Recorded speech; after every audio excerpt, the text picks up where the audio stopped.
Imagine waking up one morning to find your whole world gone, your parents executed, your wealth taken, and your family name turned into a curse. That's exactly what happened to the Ceaușescu children. While the world watched the fall of a brutal regime on Christmas Day 1989, almost no one asked, what happened to the kids left behind? Today, we're telling that story, a story of power, fear, disgrace, and survival. Nicolae Ceaușescu ruled Romania with an iron grip from 1965 until his violent downfall in 1989. Along with his wife Elena, he controlled nearly every part of people's lives. They acted like the country's parents, but not the kind that nurtured. They were overbearing, paranoid, and cold. Under their rule, Romania became a place of fear and deprivation. There were food shortages, electricity rationing, and a total lack of freedom. People were watched by the Securitate, the secret police, and speaking out against the regime could mean torture or death. Even things like listening to foreign music, owning a typewriter, or writing a diary could make you a suspect. The regime created an atmosphere where no one felt safe. Not at work, not at school, not even in their own homes. But behind the curtain of terror stood their own children. 3 individuals born into privilege, yet ultimately brought down by the same system their parents built. Their names were Valentin, Zoia, and Nicu. While most Romanians queued in freezing temperatures for bread, the Ceaușescu kids lived in palaces.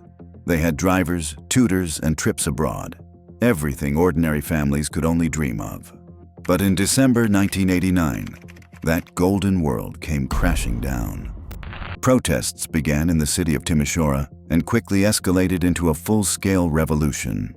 The Ceaușescus refused to believe it was real. They thought the people still loved them. They were wrong. The revolution spread like wildfire. In a matter of days, cities across the country erupted in protests. The people had reached a breaking point. Decades of oppression had boiled over into pure rage. On Christmas Day, after a rushed and chaotic military trial, Nicolae and Elena were executed by firing squad. The images shocked the world. For many Romanians, it was justice. But for their children, it was the beginning of a nightmare. Overnight, the Ceaușescu children lost everything, not just their material wealth, but their identity, their protection, and any sense of normalcy. Suddenly, the name that had once opened every door had become a curse. Valentin, the eldest, had always stayed far from politics. He was a nuclear physicist, a man of science, not power. While his parents delivered speeches to cheering crowds, Valentin was busy conducting research. He didn't crave the spotlight, but it didn't matter. After the revolution, just being a Ceaușescu was enough. Valentin was arrested, interrogated, and held without formal charges. Though eventually released, his home was seized. His books, his art collection, even personal mementos were taken. For years, he quietly fought in court to get some of his property back. A few paintings, some documents, pieces of his former life. He never demanded sympathy, only fairness. Now in his 70s, Valentin lives a quiet, reclusive life in Bucharest.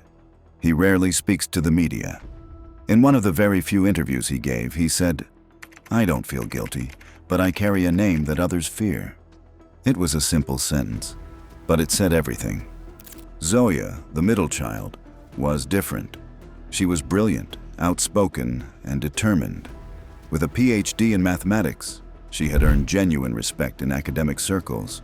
Friends say she could have become a world-class scientist if she hadn't been born into a cursed dynasty. Like her brother, she had no official political power, but after her parents were executed, she was accused of hiding sensitive documents. Whether or not that was true has never been proven. What mattered was her name.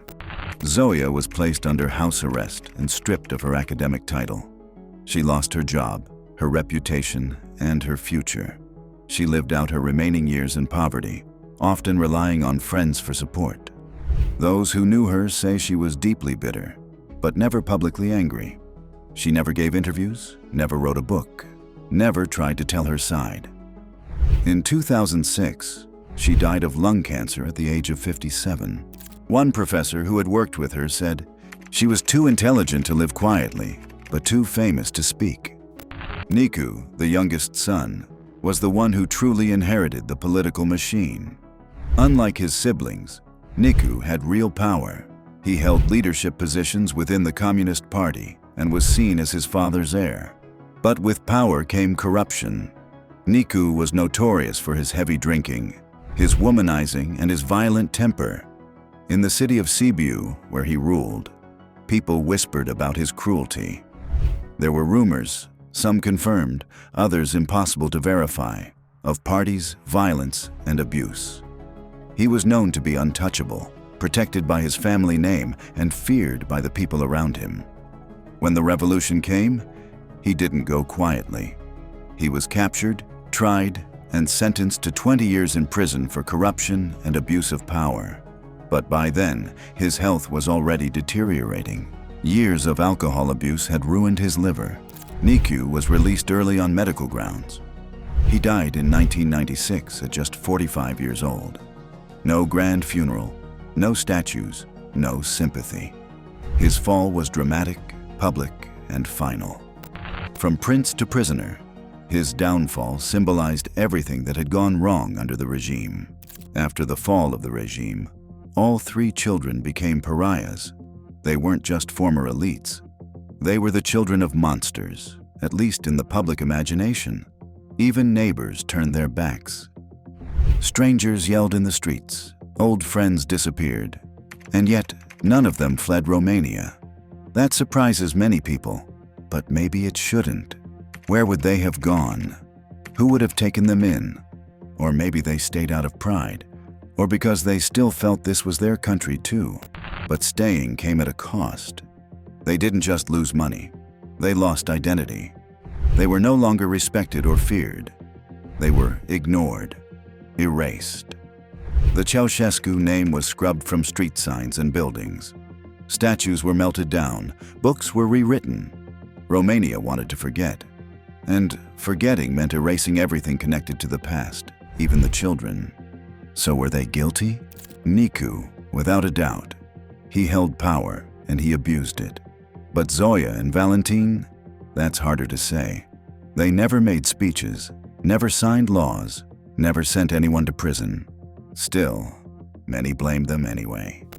In post-revolution Romania, forgiveness was in short supply. They were never tried in court, but they were sentenced by public opinion. And in many ways, that's a harsher verdict, one without end. None of them tried to rehabilitate the family name.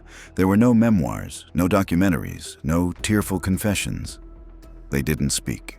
They simply disappeared. Nicu died first, in '96. Zoia followed a decade later.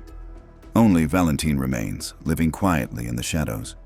He's never left Romania. He's never remarried. He's never tried to rebuild what was lost. He lives with his memories and his last name. The Ceaușescu story is more than a political tale. It's a personal one, about three siblings who were born into power and lost everything because of it. Born into a system they didn't create, yet forever marked by it. They didn't ask to be born into history, but history remembered them anyway, as villains, victims, or ghosts. So, what would you do?